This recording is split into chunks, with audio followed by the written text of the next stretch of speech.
Eh kung yung style tol ng yung idol nila Ruko Incheck gamit.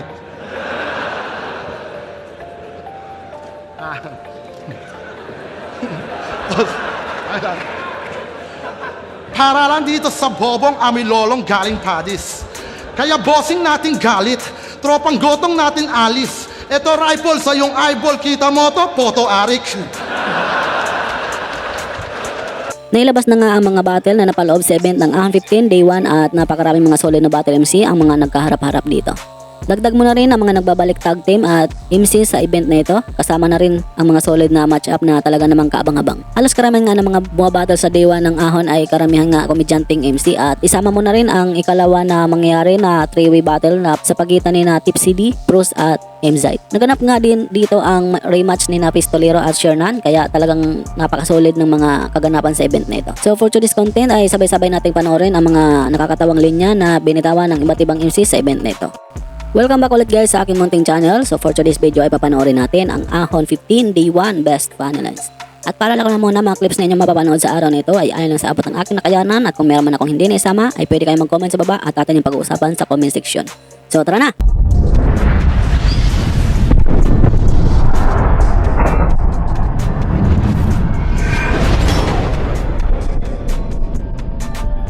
Kung si EJ Power hinangad mag-champion sa una niyang pagsalang, ito naman nagsalang muna.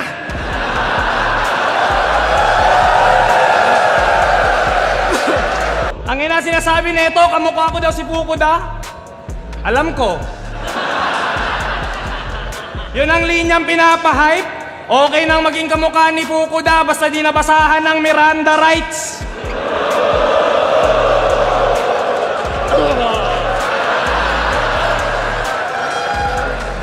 Bouncers! Bouncers! Pag di nyo inano to, magsasabu ako. Testing mo. Alam nyo bang nahuli to? Branding nga, nakakatanga.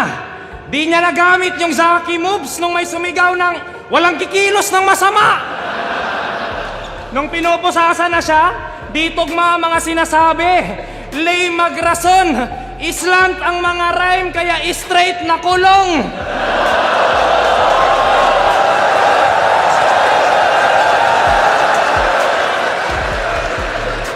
Si Sak, di ba? Si Sak daw, inistartan ka lang ng wasak na Kawasaki, natalo ka na.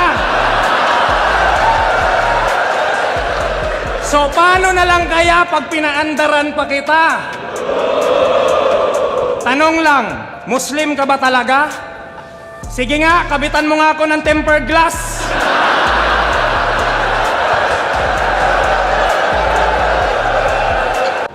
Feeling mo ikaw si Limino? Paano di ka nga pinapapasok sa video?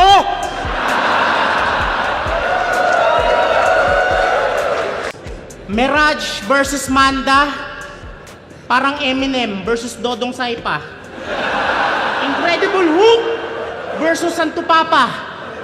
Iron Man versus Plancha. Terminator laban sa Guardia. Isa nga ang Manda Baliw at Mirage sa talaga namang napakasolid na match-up sa event na ito. Magkaiba man ang estilo sa battle pero sigurado naman ako na pagdating sa pagpapatawa ay parehas naman mahusay itong dalawa. Lalong-lalo na si Manda Baliw na alam naman natin na isa din sa mahusay pagdating sa kalokohan. Habang si Mirage naman ay minsan bumibitaw din naman ng mga jokes at sumasabay din sa kakulitan ni Manda Baliw. Although may mga part na mas mabenta yung mga jokes na binibitawan ni Manda ay pinapakita pa rin niya na kayang-kaya din niyang patawanin ang mga crowd. Siguro mas kabang-abang talaga pag Manda Baliw versus Saito sa Ahon at parehong preparado. Malamang walang humpay ang tawanan dito sa event na ito. Di ba dapat magpapastor ka, sir? Pero mas pinili mo pang mag-battle rap kaysa mag-share ng Bible verse? Ako lang ay concern. Alam mo namang puro kademonyohan dito ang malalearn. Mas pinili mo pang magsalita ng pempem, burat, kantot, kaysa maglingkod sa church? Panawagan lang sa simbahan nila. Tuluyan na siyang kinukuha ni Enigma. Huwag niyo namang haya. Hindi ka makakatakas sa mga masasakit kong pandurog. Parang righteous one na hinagisa ng bahay ng bubuyog habang natutulog.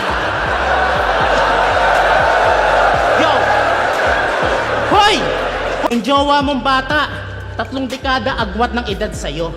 Pag magka-holding hands kayo sa kalsada, para kang lolo na inaalalayan ng apo. Hindi kayo bagay. Ang layo ng range ng inyong age. Pag inaakbayan mo siya ng ganito, para mo siyang hostage. May nasagap akong issue. Sinasaktan mo daw jowa mo. Is it true? Naglalambing lang naman si May. Sabi niya, Jeram, I miss you. Pariband mo naman ako. Kaya tinreat mo siya ng Brazilian Jiu-Jitsu. May galit ka kasi hindi ka mabigyan ng anak. Ikaw nga tong baog. Matanda na kasi si Mirage, expired na yung tamod. Parang mason na walang labor, hirap makabuo. Puro pabalat yung burat, parang leeg ng manok. Hirap ka na din tigasan. Pag kayo nagsisex, pag nilalabasan tong matanda, ang lumalabas ipikasent. Hindi ka matigas na... Akala ko talaga ahon 15. Mandabi versus Zayton eh. Uulan sana ng mga salitang burat, peklat, totole. Kung yun ang nangyari, papakita din sana namin sa'yo, boss, kung sino bang mas magaling sa amin ni Saito maglaro ng tae. Kaso bumagsak ako kay Jeram, wala eh. Bobo to eh. May napanood ako laban niya dati, sabi mo, ikaw ay kinagat ng dengue. Baka ng lamok, leche. Siguro pag nasakmal ka ng aso, nakagat ka ng rabies, pare. Siguro pag nabangga ka ng kotse, nasagasaan ka ng aksidente. Para kang manghuhula, alam mo mangyayari? Matagal daw siyang nawala. Ano naman? Anong gusto mo? Hanapin ka namin? Parang tagu-taguan? Ngayon, sa eksena, nagbalik ka. Sino ka bang putaragis ka? Hindi nga namin alam na umalis ka.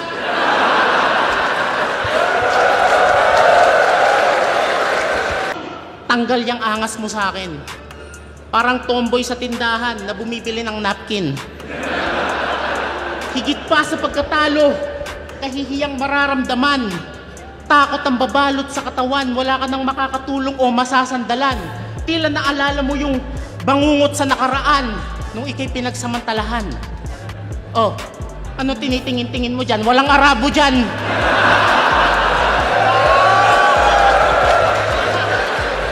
Isa din ng Libgram versus Sayad sa matchup na masabi mong napakalakas din dahil sa alam naman natin na kung gaano nga ba kakulit si Libgram sa battle, lalong-lalo na kapag nagmamak na ito ng style at linya sa mga nakakalaban niya. Halos lahat nga ng mga nakakalaban niyang battle MC na mga seryoso sa kada battle ay ginagawa niya lang kakatawanan at kinikingkoy lang niya ito.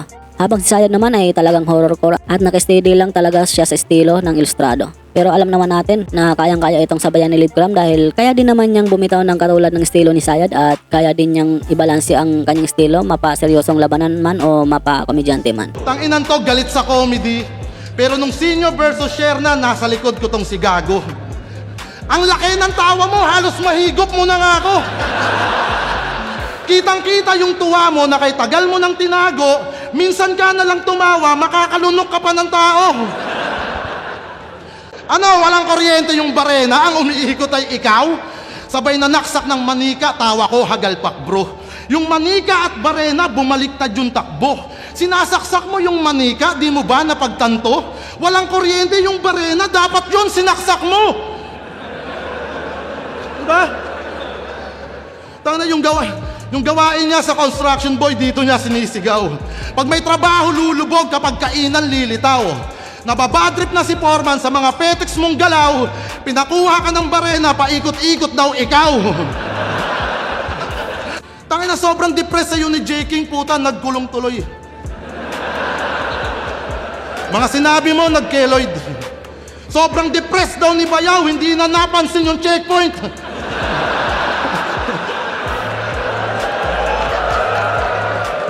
Yun bang ginamit mong pinangsagasa sa akin na 4x4 na kotse? Yun din yung pinaparapol mo nung ikaw ay nasa kote? Speaking of bare, dapat standing mo nung battle nyo, 15-4 ah. Lakas talaga. Kasi 4 na talo niya, di ba? Luni, isa. Balakid, isa. Sa batas, 2.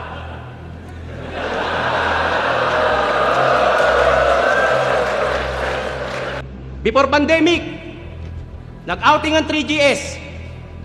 Nag-basketball kami. Tang inan to, piling Lebron. Pagtira ni Kairam, biglang nag-box out, oh. Hinarangan yung lechon.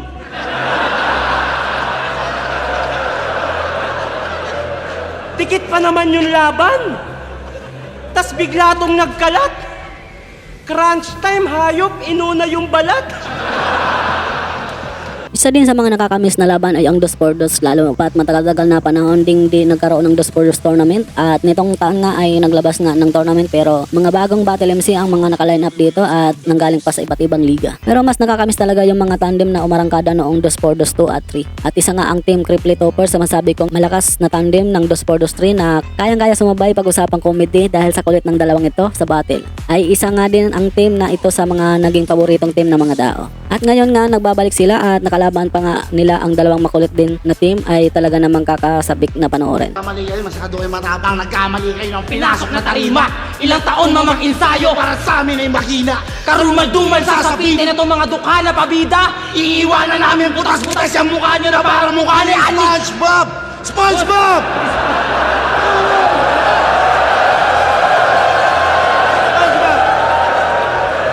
Kaya pala galit ka sa Coca-Cola. Kasi sa flip top, 30K na ang TF. Dito humahasil. Samantalang sa trabaho niya sa Bicol, Eagle! 50 pesos ka per battle! Ang ina mo, tas kami pa sasabihan mong squatting? Excuse me! Kaya na namin uminom ng sesto lang di nakikipaglibing!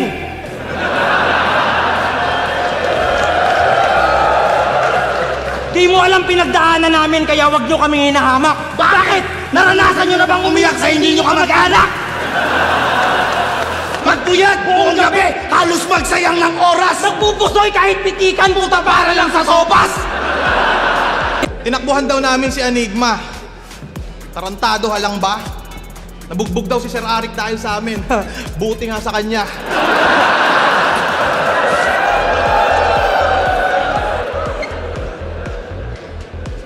May bayad pag nag-shout out, sabay magka-cash out. Tangina mo ka dapat sa'yo i-knock out. Islak one is coming to town. Si Kira may baog, no need na magbasektomy. Si Slack!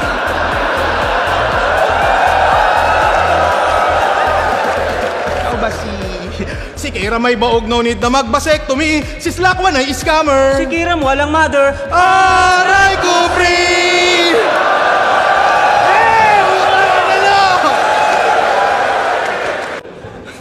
On the second day, putang ina mo. Tao ba to? Hindi. Ginagamit ng tao. Oo. Sinusuot. Oo, Brad. Giraffe.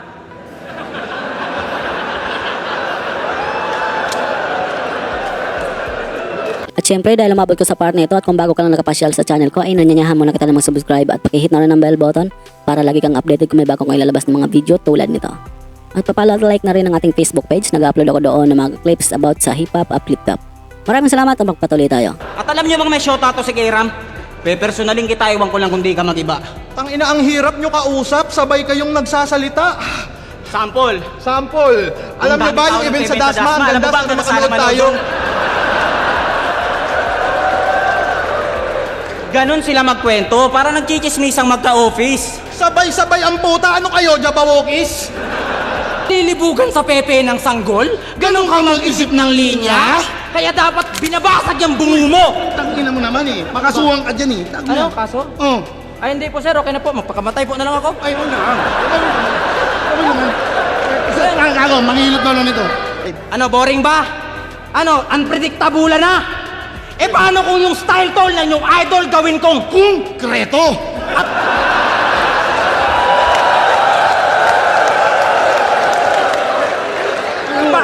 Paano pag yung style tall ng yung idol gawin kong Konkreto! at pumatol wag humabol kasi nga Kumpleto! ang aming kumpleto sa inyong Bento! saktong rifle sa iyong idol kasi alam kong papahanap mo! Yun! Tama! Yun! Tumama Ano din! tumama? Hoy! Lampas tao magmedyas! Sobrang bobo mo mag-basketball kaya pinapaulan ng kani-arik ng kantsaw. Nag-aaway pa kayong dalawa, pareho lang naman kayong ampaw! Tangina, Ganado lagi mag-basketball. Punong-puno ng energy. Tinalo niya daw si Reaper. Sinong Reaper? Yung Reaper eh. Pero kung banggaan lang ng bossing, Phoebus versus Enigma talaga naman na pandiin. Pero Enigma worldwide pag nag-rap mala Eminem. Si Enigma, andun kay Andrew E. Pero wag kang magtampo, men. Malay mo, next week, si Phoebus, ando naman kay Francis M.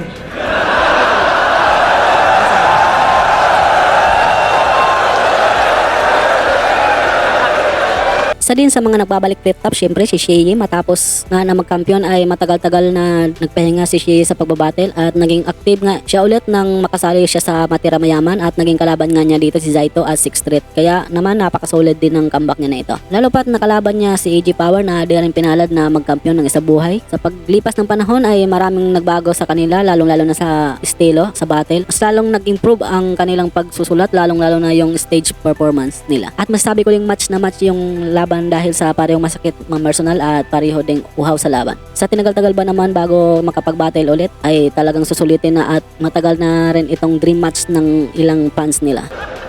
Sobrang haba mo mag-rounds! Kaya yung judges, binibigyan ka lagi ng deduction. Ako, nagmumukha lang mahaba yung rounds ko dahil sa tagal ng crowd reaction. Pero sige, pagbibigyan kita dyan sa trip mong pahabaan. Tatagalan ko pa ng tatagalan hanggang tong matandang tagahawak ng mic mamatay na pagtapos natin maglaban. Tagalan nyo pa! Tagalan nyo pa! Tagalan nyo pa! Kaya pa! Pero eto na pala yung tumalo sa hari ng tugma sa battle rap. Tinalo mo si Looney sa 2-on-2 tsaka sa 1-on-1. So fucking what? Ngayon, ikaw naman ang aking tatanungin, Shea. Anong feeling na tumalo ka ng average MC?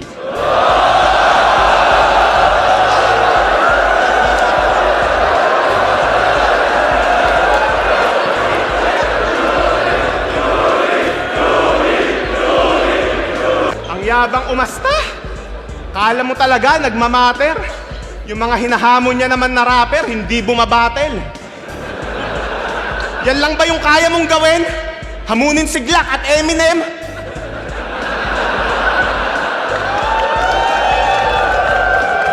Pues bumangon ka dyan sa hukay, mag-flip top tayo, Francis M. Ano?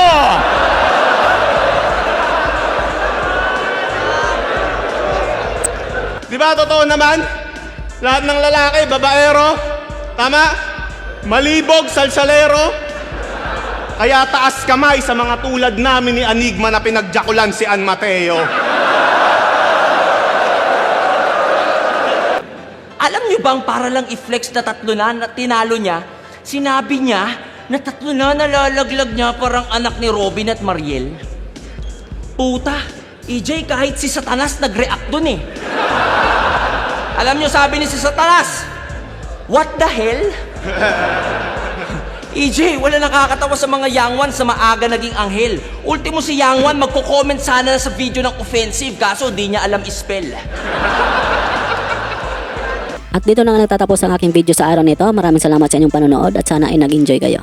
Maraming pong salamat sa mga solid supporters natin dyan na walang sawang sumuporta sa channel ko. Marami pa pong ilalabas na mga video about sa flip top kaya pakibang-abang na lang po. At syempre don't forget to like this video para naman mapakita ni YouTube sa iba pang manonood. Maraming salamat sa inyo guys. At hanggang sa muli, peace out.